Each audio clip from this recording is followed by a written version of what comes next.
ये संत इधर उधर मांगते फिरते हैं, भिक्षा मांगते हैं और अपनी रोजी रोटी के लिए दुनिया को गुमराह करते हैं। उनके बारे में बताते हैं।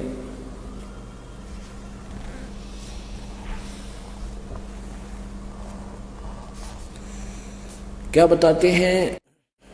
नट पेरना कांजर सासी मांगत हैं बठियारे, जिनकी तारी लागी तो तुम्हें वो मोती देवे उधारे।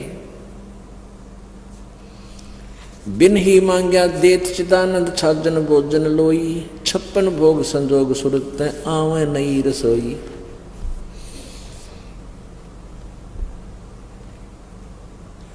आपसे आवे रतन बराबर मांग्या आवे लोहा, लक्षण नहीं जोग के जोगी जा बस्या बन खोहा। एक मांगे एक भिक्षा घाल पामर खावे प्रीत बिना, शब्द हमारा बूझो भाई समझ न आवे अतीत बिना।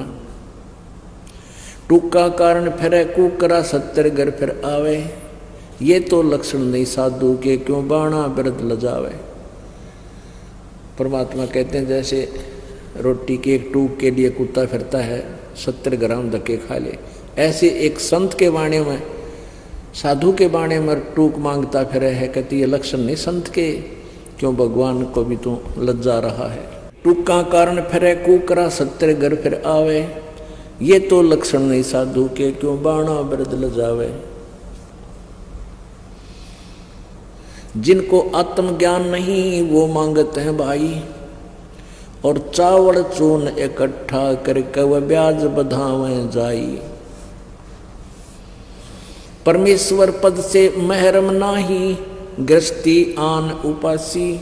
जाकी भिक्षा संत ना खावे, पड़े काल की फांसी। अब क्या बताते हैं साधु संत भक्तों के विषय में, जो सत भक्ति करते हैं कि जो परमेश्वर पद से महरम नाही। परमात्मा हमें ये बताना चाहते हैं, ये इतनी गूढ़ वाणी है परमात्मा की, इतना गूढ़ वेद है ये 5वां वेद, सूक्ष्म वेद, ये सच्चिदानंद घन ब्रह्म की वाणी है, जिसके विषय में गीता जी अध्याय नंबर 4 के श्लोक नंबर 32 में कहा है कि परमात्मा जो आध्यात्मिक अनुष्ठान के विषय में 25 से लेकर 31 तक जो वर्णन किया है, वो कोई कैसी साधना करता है, कोई जैसी ऐसी करता है, लेकिन सभी अपनी साधना को पाप नाशक जानते हैं। लेकिन विशेष विवरण उस ब्रह्मण मुखे माने सच्चिदानंद घन ब्रह्म द्वारा अपने मुखारविंद से उच्चारित वाणी में, यानी कबीर वाणी में विशेष वर्णन है। उसको गीता जी अध्याय नंबर 4 के श्लोक 34 में कहा कि उस तत्व ज्ञान को तू तत्वदर्शी संतों के पास जाकर समझ, उनको दंडवत प्रणाम करने से, कपट छोड़कर प्रार्थना करने से, प्रसन्न करने से फिर वो तत्वदर्शी संत तुझे बताएंगे। ये वो वाणी है। परमेश्वर पद से मरम नाही, गिरही आन उपासी। ताकि भिक्षा संत ना खावे, भगत ना खावे, वह पड़े काल की फांसी। जो आन उपासना करते हैं, परमात्मा की भक्ति नहीं करते हैं, कहते उनका तो टूक भी नहीं खाना चाहिए, उनकी तो भिक्षा भी नहीं खानी चाहिए। ताकि भिक्षा संत नहीं खावे, पड़े काल की फांसी। अब एक तो ईश है, सेकंड नंबर का ईश्वर है, और तीसरे नंबर का लास्ट परमेश्वर है।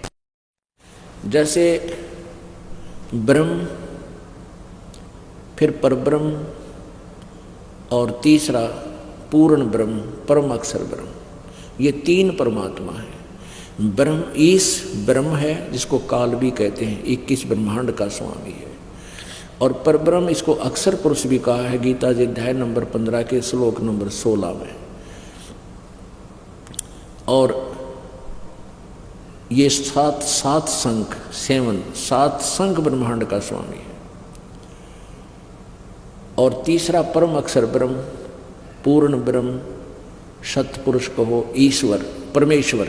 तो फर्स्ट नंबर ये असंग ब्रह्मांड का स्वामी है। फर्स्ट नंबर का ईश, इसको ब्रह्म भी कहते हैं, केवल 21 ब्रह्मांड का स्वामी है, मालिक है, प्रभु है। और सेकंड है ईश्वर, यानी ईश से श्रेष्ठ, वर माने श्रेष्ठ।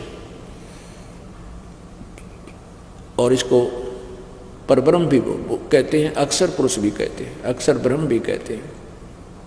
ये केवल 7 शंख ब्रह्मांड का स्वामी है।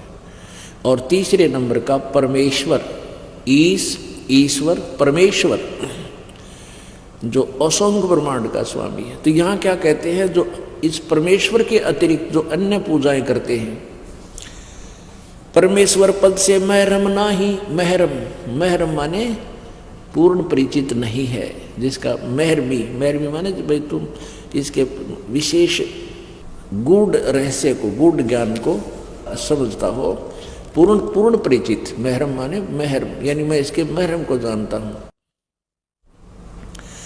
परमेश्वर पद से महरम नाही, गिरही आन उपासी, जाकी भिक्षा संत न खावे, पड़े काल की फांसी।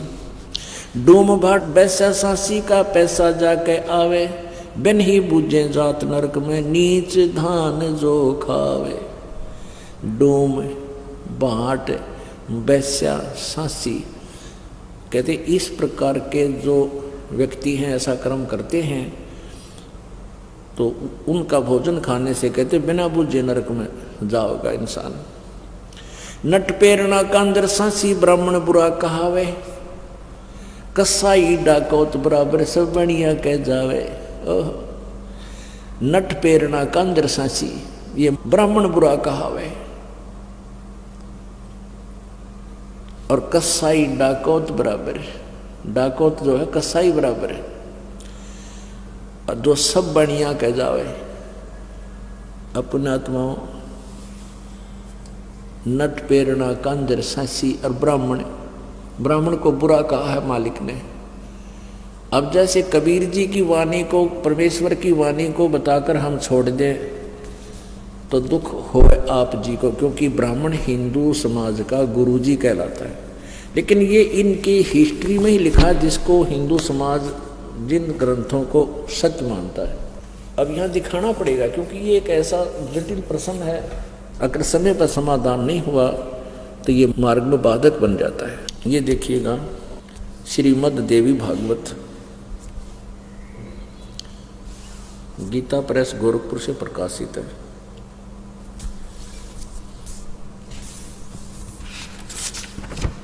संपादक हनुमान प्रसाद पोदार और चिमन लाल गोस्वामी। प्रकाशक एवं मुद्रक हैं गीता प्रेस गोरखपुर, गोविंद भवन कार्यालय कोलकाता का संस्थान। ये इनके फैक्स और फोन नंबर है।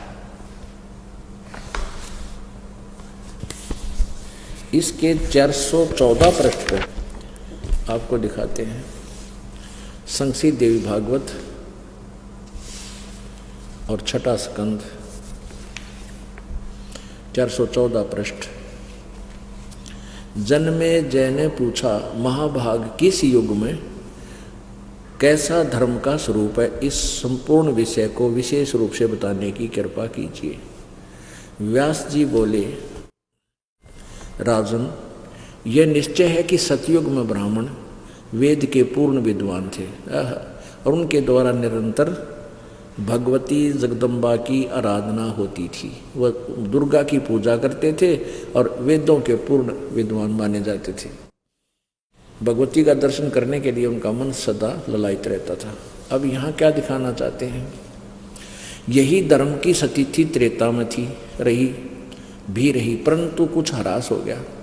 सतयुग की जो सतिथि थी वह द्वापर में विशेष रूप से कम हो गई। राजन, उन प्राचीन युगों में जो राक्षस समझे जाते थे वे कलयुग में ब्राह्मण माने जाते। ओए होए,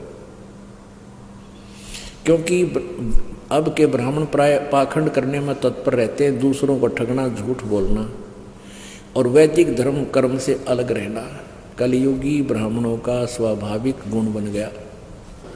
अपनी आत्मा ये जच जाएगी, परमात्मा की वाणी अपनी जगह बना लेगी कि ब्राह्मण के विषय में क्या बोल रहे हैं परमात्मा। नट पेरना कांदर सांसी, ब्राह्मण बुरा कहावे, कसाई डाकौत बराबर सब बढ़िया कह जावे। ये डाकौत कहते हैं, कसाई कैसे हैं, मांग कर डरा धमका कर किसी ने तरह न्यू हो जाएगा, ग्रह चढ़ रहे हैं, फलाना चढ़ रहे हैं, और फिर वहाँ से लेकर पैसा, आटा चावल नमक कुछ भी मिल जाओ न तो, और फिर बेच के लाला जी के, और फिर कोई गुटी लाओगा या ब्याज पर पैसे देगा।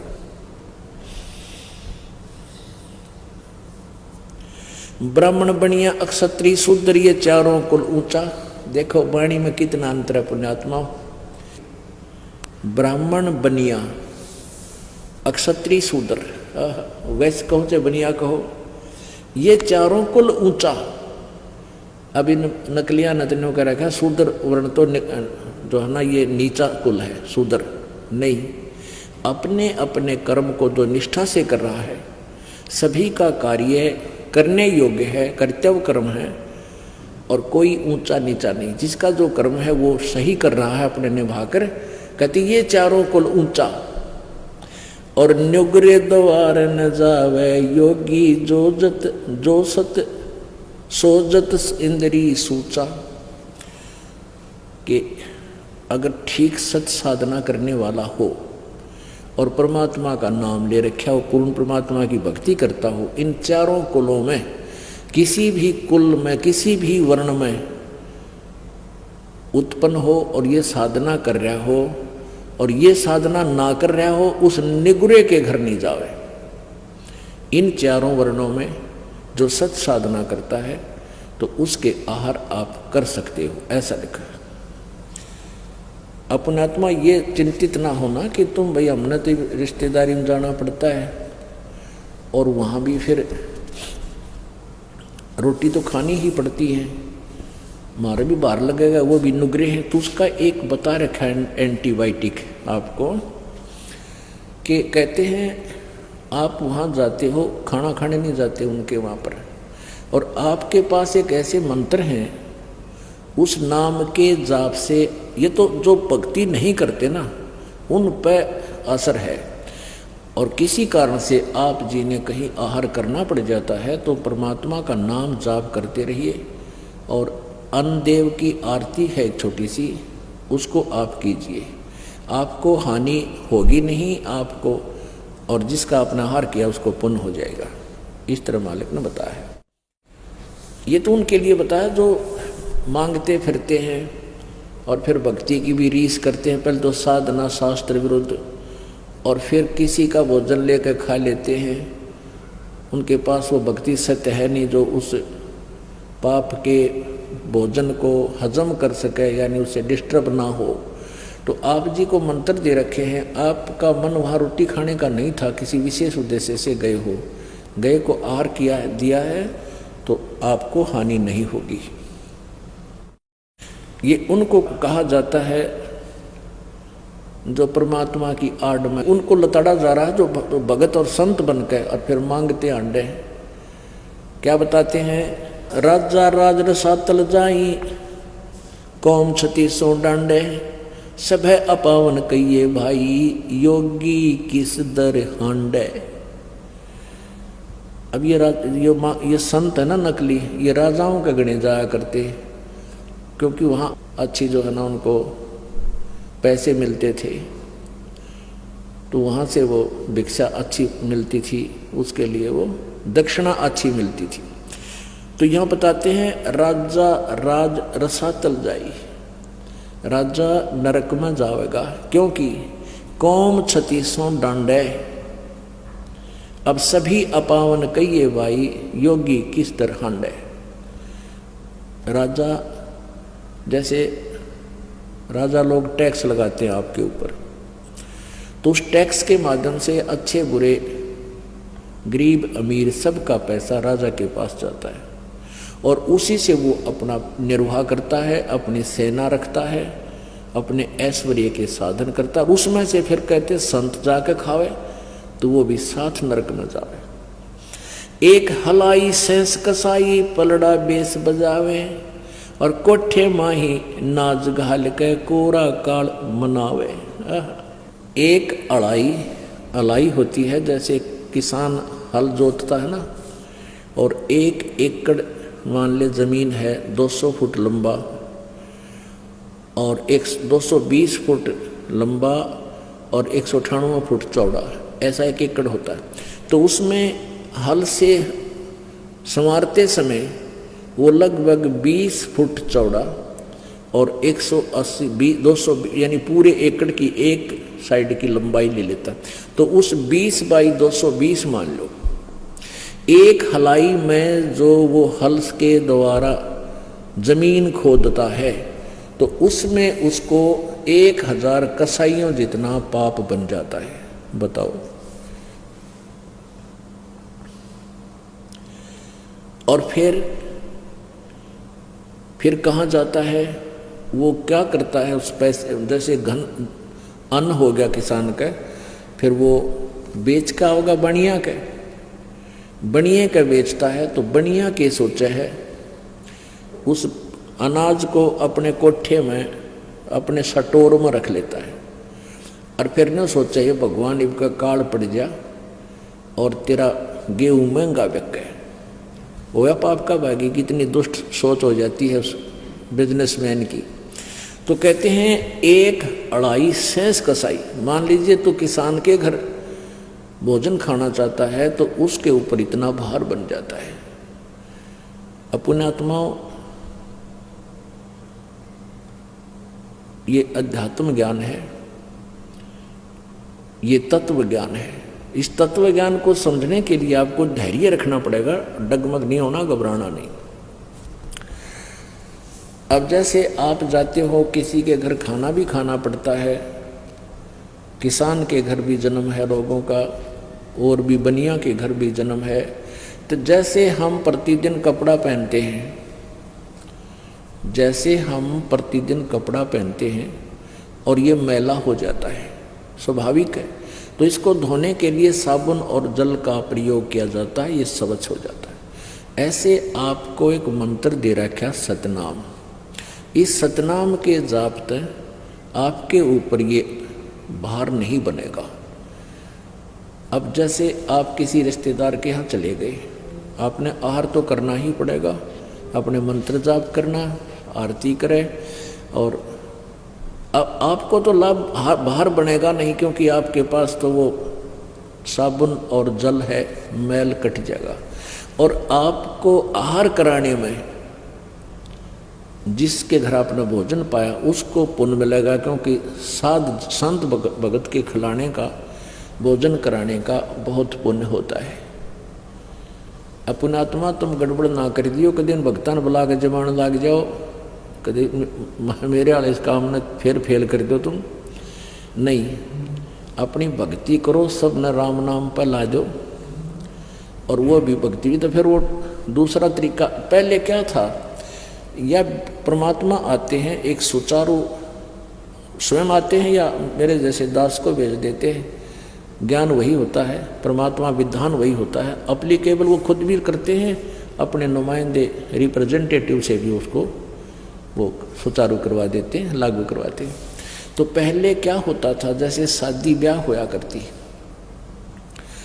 ब्याह होता था तो पूरे गांव में से प्रत्येक, पहले तो चूल्हा न्योत होया करता, छोटे घर थे, गांव थे, पूरे के पूरे घर को आमंत्रित करते थे कि आज आपने हमारे घर भोजन खाना है। जिस दिन ब्याह होता था बेटे या बेटी का, तो क्या कारण था कि वो सभी भक्ति करते थे, साधना किया करते थे, और इसी प्रकार उन्होंने अपने समागम शुरू किए थे। भाई एक आध्यात्मिक अनुष्ठान भी करते थे, जोत तो अभी भी लगाते, भंडार जब करते हैं ना, ये विवाह शादी में जब जलेबी लाडू बनाते हैं, कहीं रखते हैं, तो जोत अब भी जलाते हैं उसमें। तो अब तो वह लकीर पीट रहे हैं, और आज तुम्हारा खाका ये मैं तुमने बोला, मैं तुम्हारे खाका आया था, इसलिए वो एक परंपरा बन नहीं। पहले ये उद्देश्य था कि सभी भक्ति करते थे और भक्तों को अपने घर पर बुला के आहार कराया करते थे। तो ऐसे फिर वो कभी उनके होता था, वो भी यही लालच करते थे कि सारे भगत आवें, भगवान की यहाँ चर्चा चलावें, अन्न खावें, संत को खिलाने का लाभ मिले। तो ये परंपरा चलती चलती फिर इतनी बिगड़ गई, फिर न्योते शुरू हो गए। तुम वो न मारे, न्योता दिया था मैं भी उनके देखा हूँ, अन्यथा नहीं। तो ये प्रोग्राम तो पहले बिगड़ का बिगड़ा हुआ रूप हो गया। तो ऐसे आप अपनी भक्ति करते रहिए, आपको हानि नहीं होगा।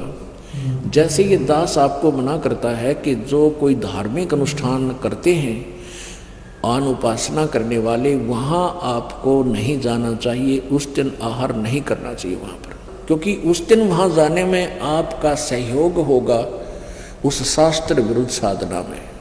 गीता जी अध्याय नंबर 16 के श्लोक नंबर 23 में कहा कि शास्त्र विधि को त्याग कर जो मनमाना आचरण करते हैं,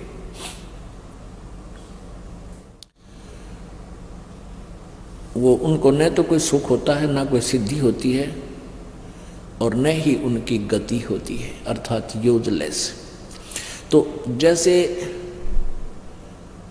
शास्त्र विधि त्याग का मनमाना आचरण करने वाले को परमात्मा के द्रोही कहा है, यानी विधान तोड़ रहा है। जैसे कोई चोरी करता है या कोई और अवैध कार्य करता है, उसमें आप भी सहयोग देते हैं तो दोनों दोषी होते हो, इस प्रकार। और वैसे आप कहीं जाते हो, खाना उद्देश्य है, लेकिन जो मांस मिट्टी शराब वगैरह प्रयोग करते हो उनका तो आहार भी नहीं करना चाहिए। जिस दिन कोई जैसे धार्मिक अनुष्ठान करते हैं, ये ड्रामाबाजी को 13वीं, कोई 17वीं, कोई की तो और लड़का हो गया तो और पंगा, तो उनमें नहीं जाना चाहिए आप जी को, बिल्कुल भूल के भी नहीं जाना चाहिए। वैसे रिश्तेदारी में आओ जाओ कोई दिक्कत नहीं, वहाँ रुकना पड़े रुको, अपना नित्य नेम क्रिया डेली की करते रहो, कोई दिक्कत नहीं आएगी।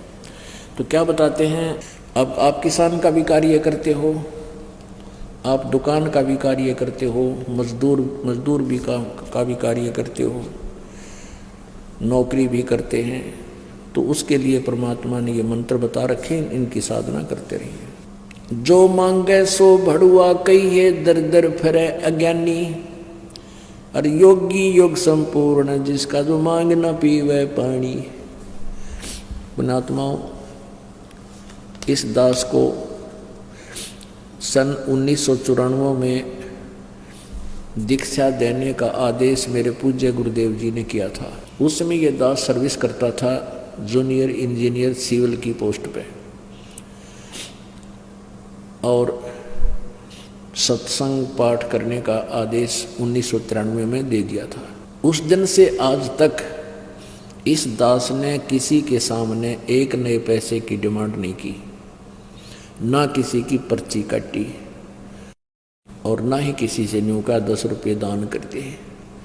अब परमात्मा कहते हैं जो मांगे सो बढ़ुआ कहिए, दर दर फिरे अज्ञानी, और योगी योग संपूर्ण जिसका जो मांग ना पीवे पानी। कहते हैं भक्त, योगी माने भक्त, संत वही है जो मांग के पानी भी ना पीवे।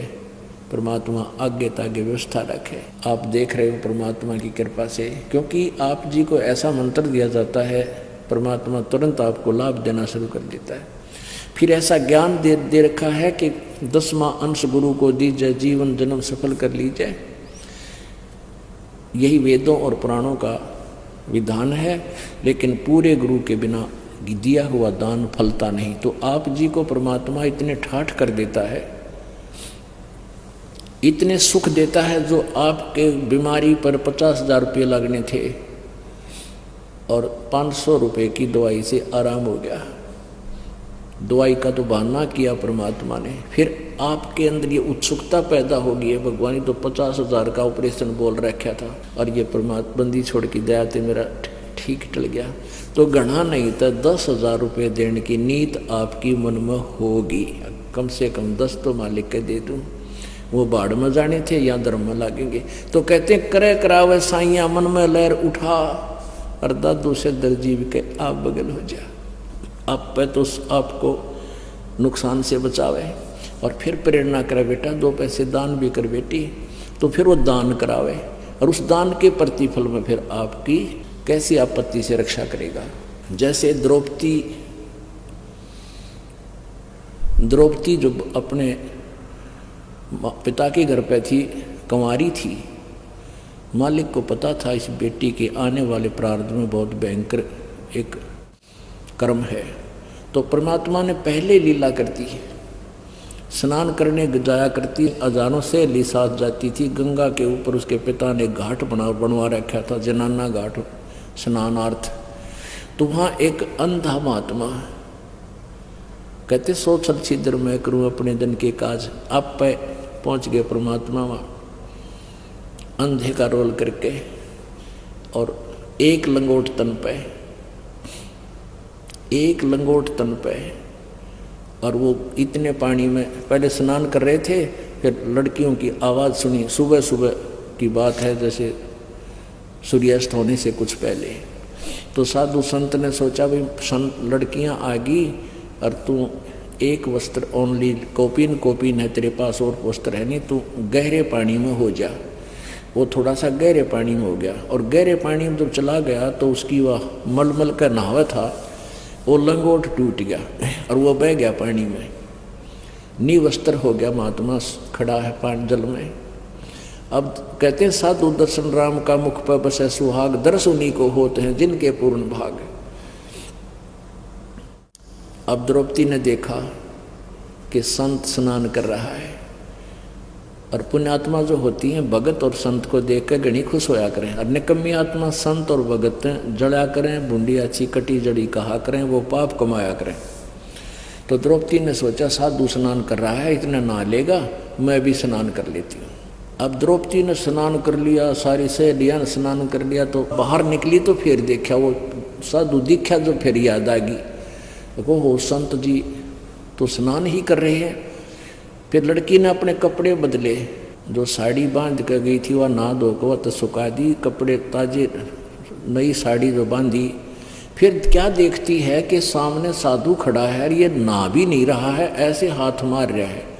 वो न्यों सोचा था संत कि कोई कपड़ा बह के आ जा और अपने पर्दे पर लपेट कर मैं यहाँ से चला जाऊँ, और शर्म का मारा वो इतने पानी में चला गया कि मैं निवस्त्र हूँ। लड़कियाँ साथ में नहा रही हैं और लज्जित होएंगी, मुझे शर्म आ रही है, इतने पानी में चला गया। और वो ऐसे हाथ मार रहा था, ऐसे ऐसे लंबे लंबे हाथ करके। लड़की ने सोचा संत जी स्नान नहीं कर रहे, ये तो कोई वस्तु ढूंढ रहे। फिर अपनी ध्यान दृष्टि से विचार किया कि ओहो महात्मा तो निवस्त्र है, बाहर कोई कपड़ा है नहीं, और ये शर्म के मारे बाहर नहीं आ रहा, और मैं बोलूँगी तो घने शर्मिंदे हो जाएंगे, जब थोड़े से आगे चले गए तो बह जाएंगे पानी में, ये शर्म बहुत मान रही है। तो द्रौपदी ने क्या किया, अपनी साड़ी में थे, अपनी ही साड़ी में थे, एक गट का, एक बिलात का, यानी 9 इंच लगभग कपड़ा पाड़ा, ऐसे चौड़े पड़ते हैं, और वो पानी में बहा दिया। अब वो हाथ जरूर मार रहे थे पर दिखाई नहीं दे रहा था, वो साथ से निकल गया। लड़की ने दूसरा कपड़ा पाड़ा, तीसरा पाड़ा, चौथा पाड़ा, यानी 1-2 बिलात में लगभग 1.5 फुट पाट जा गई। 7-8 ऐसे 7-8 कॉपी टाइप की पाड़ के कपड़े डाल दिए। साधु संत का हाथ नहीं लगे क्योंकि वो ब्लाइंड था। तो उसमें क्या किया, एक लंबी लकड़ी लाई उठा के, और एक बिलात का और कपड़ा पाड़ा, एक गठ का, और लकड़ी का लपेटा दिया, और धीरे धीरे धीरे धीरे महात्मा जी जैसे हाथ कर रहे थे ना, उस हाथ के आसपास कर दिया वो कपड़ा। संत ने ऐसे कपड़ा पकड़ा और शुक्र मनाया, है भगवान बड़ी दया करी, आपने बड़ी दया करी। अब उसने देखा अंधे के हाथ जो आँखें के काम करा करें, उसने देखा कि भाई यू वैसे बहा हुआ आया नहीं है कपड़ा, ये तो किसी बेटी की साड़ी है, और उसने मेरे लिए ही इस आकार का, कोपीन के आकार का, लंगोट के आकार का पाड़ के दिया है। अब उस महात्मा ने वो कपड़ा अपने पर्दे पर लपेटा और आशीर्वाद दिया हृदय से कि बेटी आज तने मेरी इज्जत रखी है, भगवान तेरी इज्जत रखे और तुझे गहनाएं दे, यू कपड़े गहनाएं वस्त्र दे। अब कहते हैं साधु बोले सैद सुबह, और 7 वचन पलटे नीचे पलट जाओ ब्रह्मंडे। अगर संत है तो पुण्यात्माओं, इस प्रकार वो परमात्मा अपनी व्यवस्था करवा देता है अपने बच्चों के लिए पहले से ही। तो ऐसे ही हम मालिक की शरण में जब रहेंगे तो हमारे लिए पहले ही व्यवस्था करवा देता। जैसे आपके ऊपर कोई आपत्ति आनी हो, ऐसी प्रेरणा करेगा, ये दान कर दूँ, न्यों कर दूँ, तो फिर उसके कारण ना जाने कित जाके के बला टालेंगे परमात्मा। जब द्रौपदी का तीर नहीं समाप्त हुआ, दुर्योधन और दुशासन उसको नंगा करने लगे, तब श्री कृष्ण जी पांडवों के धार्मिक गुरु थे। तो फिर द्रौपदी ने पूछा, जब कभी कृष्ण जी वहां आए, कि हे भगवान, मेरे ऐसी कैसी रजा हुई, मेरे ऊपर बड़ी दया हुई परमात्मा की। तो कृष्ण जी ने बताया अपने दिव्य दृष्टि तो देख के कि द्रौपदी, तूने कभी किसी साधु संत को एक कपड़ा दान किया था, एक ही लीर, क्योंकि जो उसको मिली वही दान दिखा उसने से कृष्ण जी ने। एक लीर यानी छोटा सा टुकड़ा दान दिया था, जिसके कारण आज तेरा ये ढेर लगा दिया मालिक ने। तो द्रौपदी कहती है, परमात्मा, एक लीर के कारण मेरे हो गए चीर अपार, और जब मैं पहले जानती तो सर्वस्व देती वार। इसे महापुरुष पहले मुझे पता होता कि संत के ऐसी सेवा करने से इतना पुण्य मिलता है, ऐसे संकट टलते हैं, तो पता नहीं मैं कितना समर्पण कर देती।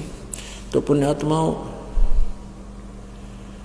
ऐसे आपके ऊपर परमात्मा रजा बख्शते हैं। फिर आप से दान भी वही कराते हैं, करे करावा साइया मन में लहर उठा, और दादू से दरजीव के आप बगल हो जाओ।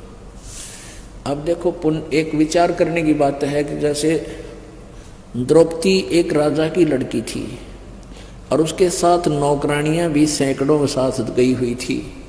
अब वहाँ द्रौपदी ने लालच किया, कहते लोभ करे तो ऐसा करे, बैराग नाम है त्याग का 5-25 माह। अब जैसे लोभ लालच हो तो ऐसा हो, क्या लालच कि उसने ये, अगर वो कहती अपनी दासी को, अपनी नौकरानी को कह देती कि भी इसको महाराज को साड़ी बहा दे, इस कपड़ा उसके लिए, तो साड़ी की साड़ी डलवा देती, क्योंकि नौकरानी को पता था कहूँगी इसके आदेश से एक साड़ी दूंगी तो 10 साड़ी देगी मुझे घर जाने पर। लेकिन द्रौपदी चुकी नहीं कि मैं दान करूँगी मुझे मिलेगा, और करेगी उसको मिलेगा, मैं क्यों किसी को मौका दूँ। इतनी और भी सहेलियाँ थी, किससे के समझ बना यह बात, और उसने फटाफट पाड़ के डाल दिया। तो परमात्मा ये कहते हैं कि जब तुम्हें ज्ञान हो जाएगा तो अपने कर्म, अपनी क्रिया को आप पहचान जाओगे कि मैं करूँगा तो मुझे मिलेगा। अब यहाँ जैसे सेवा करते हो, अब तो क्योंकि काफ़ी दिन में ये प्रवचन हो पाते हैं, इस करके एक आधा बल्ला आलसी भी हो गए हैं भगत। नहीं तो यह सेवा जो है भक्त हाथ से जो करते हो, जैसे रोटी पोती बहने, सफाई करते हो, यहाँ आश्रम साफ करते हो, मैट बिछवाते हैं, किसी भी प्रकार की कोई क्रिया है तो उसको अपनी कमाई समझें, यह भक्ति मार्ग में बहुत काम आती है। अब जिसका जैसा दाव लगे, बर्तन साफ करने का टाइम लगे बर्तन साफ करे, और भी झाड़ू झप्पा जहाँ भी कोई सुविधा सी लगे वहीं ठाका अपना काम तुरंत लग जा। एक तो अभिमान टूटेगा, अभिमान सबसे बड़ा शत्रु है इस प्राणी का भक्ति मार्ग के अंदर। तो जैसे आप कोई चवन्नी पड़ी हो, कौन छोड़े, यानी यह सेवा न सोच लो, रुपया पड़े आपके लिए, और जो करेगा उसी को प्राप्त होगा, और पाप कटे, दुख दूर हो, सतगुरु की सेवा तो भागाने मिला करे। तो इस प्रकार अपनी सेवा करें। जो मांगे सो भड़ुआ कहिए, दर दर फिरे अज्ञानी, और जोगी जोग संपूर्ण, जिसका जो मांग न पीवे पानी, कहते वो परम संत है जिसने पानी भी मांग कर पीना ना पड़ा भगत। अगर आप ये वीडियो YouTube पर देख रहे हैं तो हमारे चैनल को सब्सक्राइब करें और बेल आइकन को दबाना ना भूलें। अगर आप Facebook पर ये वीडियो देख रहे हैं तो हमारे पेज को लाइक करें।